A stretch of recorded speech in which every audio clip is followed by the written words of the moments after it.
요즘 간헐적 단식을 통해서 체중 감량을 시도하는 분들이 많습니다. 간헐적 단식은 다른 다이어트랑 다르게 돈이 안 들어서 요즘 같은 불경기에 하기가 아주 좋죠. 뿐만 아니라 체중 감소, 체지방 감소, 두뇌 활성화, 노화 방지 등 아주 다양한 이점이 많습니다. 그리고 더 좋은 건 다른 다이어트랑 다르게 너무 크게 얽매이지 않고 개개인 삶에 맞춰서 얼마든지 변형이 가능하다는 데 있는데요. 그래서 성공률이 아주 높은 다이어트 방법 중에 하나입니다. 제 주변에도 간헐적 단식을 통해서 다이어트에 성공한 분들이 꽤 많이 있거든요. 한 10명 정도 좀 넘는 것 같아요. 그런데 2분 정도는 오히려 살이 찐 분들이 있습니다. 물론 제가 다시 알려드려가지고 감량길을 걷기 시작하셨지만 오히려 체중이 증가할 수도 있다는 사실을 저도 알게 됐는데요. 그래서 제가 그분들이랑 어떻게 간헐적 단식을 했는지 얘기를 좀 해봤어요. 그랬더니 한 3가지 정도 공통된 실수를 하셨더라고요.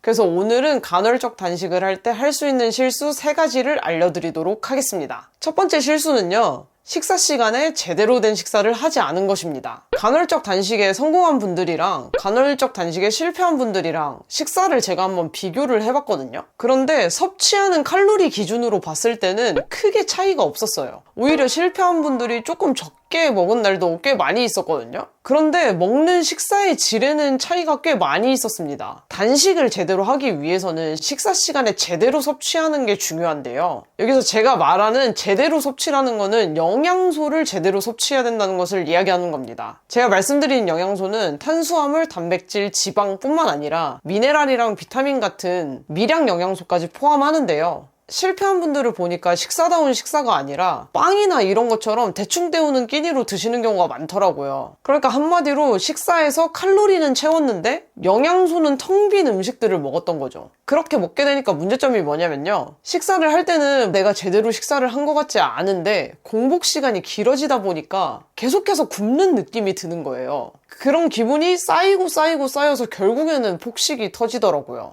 그래서 간헐적 단식을 하실 때, 식사하실 때는 꼭 제대로 된 끼니를 섭취하시는 것이 중요합니다. 그래야 간헐적 폭식을 막을 수 있거든요. 두 번째 실수는요, 첫 식사를 너무 탄수화물 위주로 한 겁니다. 단식 시간이 길어지게 되면요, 우리 몸에서는 혈당이 떨어지고 그에 따라서 인슐린 분비량이 적어지면서 체지방을 꺼내서 쓸 수 있게 되거든요. 그러면서 이때 단백질이랑 미토콘드리아가 손상된 게 복구가 되면서 우리가 체지방을 훨씬 사용하기 쉬운 몸이 만들어지게 돼요. 이게 간헐적 단식의 진짜 이점인데요. 그런데 단식 시간이 끝나고 첫 번째 식사에 바로 탄수화물을 때려 먹게 되면요, 혈당이 평상시보다 훨씬 많이 치솟고 그에 따라서 인슐린이 훨씬 많이 분비가 되게 됩니다. 그러면 오히려 역효과가 날 수가 있거든요. 인슐린이 과도하게 분비가 되면서 우리가 체지방을 사용하지 못하는 몸이 되게 되어버리는 거죠. 따라서 첫 식사, 첫 한 입은 인슐린을 자극하지 않는 음식을 드시는 게 좋은데요. 예를 들면 올리브오일 드레싱을 뿌린 샐러드나 방탄커피 같은 것처럼요. 만약에 샐러드나 방탄커피를 마실 여유가 없다면요, 식사를 할 때 순서를 바꿔서 먹는 것도 굉장히 좋은 방법입니다. 같은 식사를 하더라도 인슐린이 자극되지 않는 순서대로 먹는 건데요. 지방과 식이섬유를 가장 먼저 먹고요. 그 다음에 단백질을 먹고, 그 다음에 탄수화물을 먹고, 이런 순서대로 섭취를 하게 되면요, 같은 식사를 하더라도 혈당을 크게 올리지 않고 식사를 할 수 있습니다. 혈당이 크게 오르지 않으면 인슐린 자극도 크게 되지 않습니다. 그렇게 되면 우리 몸은 지방을 태울 수 있는 상태가 유지될 수 있는 거죠. 그러니까 꼭 잊지 말고 식사 순서를 지켜서 드셔보세요. 마지막으로 세 번째 실수는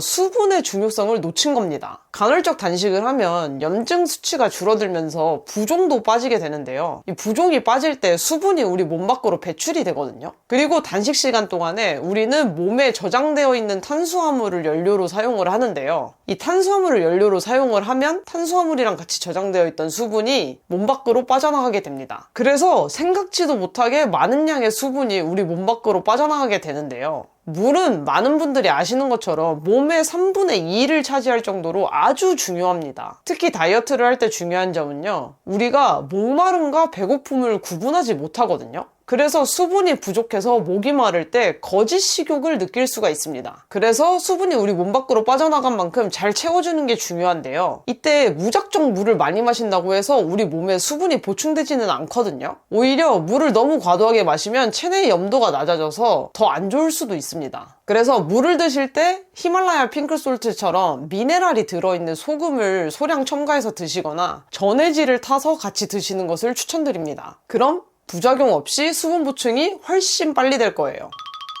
이상으로 간헐적 단식을 하면서 할 수 있는 실수 3가지에 대해서 살펴봤는데요. 주변에 간헐적 단식을 하면서 어려움을 겪고 있는 친구가 있다고 하면 이 영상을 공유해주세요. 같이 성공하면 좋잖아요. 저도 간헐적 단식을 처음 시도했을 때는 시행착오를 이것저것 많이 겪었는데요. 사실 간헐적 단식을 하다가 폭식으로 살찐 1호가 저였습니다. 지금은 간헐적 단식을 10년 넘게 지속해서 체중이 14kg가 빠졌고요. 체지방률도 18%에서 19%대를 유지하면서 아주 잘 지내고 있습니다. 거기에다가 간헐적 단식을 하면서 두뇌 회전도 빨라져서 진짜 간헐적 단식의 이점을 모두 누리고 살고 있는 것 같은데요. 저도 처음에 간헐적 단식을 시작했을 때는 하루 종일 시계를 보면서 단식 시간이 언제 끝나나, 배고픈데, 빨리 먹고 싶은데, 이런 생각을 진짜 많이 했었어요. 그런데 간헐적 단식이 점차 익숙해지고 키토제닉 식단이랑 같이 하면서 인슐린 저항성이 많이 개선되고 나니까 요즘에는 18시간, 20시간 단식하는 것도 그렇게 어렵지가 않더라고요. 만약에 간헐적 단식을 처음 하고 계시는 분이라면 너무 조급해하지 마세요. 처음에는 누구나 공복이 익숙하지 않아서 힘듭니다. 그게 정상이에요. 하지만 익숙해지면 아무것도 아니거든요. 그러니까 너무 조급해하지 말고 여유로운 마음을 가지고 간헐적 단식을 지속하셨으면 좋겠습니다. 그리고 적어도 오늘 제가 말씀드린 3가지를 아신다면 남들보다 3개월은 앞서서 시작하는 겁니다. 만약에 더 빠르게 간헐적 단식의 효과를 보고 싶으신 분들은 키토제닉 식단과 결합하면 한 3배는 더 빨리 빠질 수가 있거든요.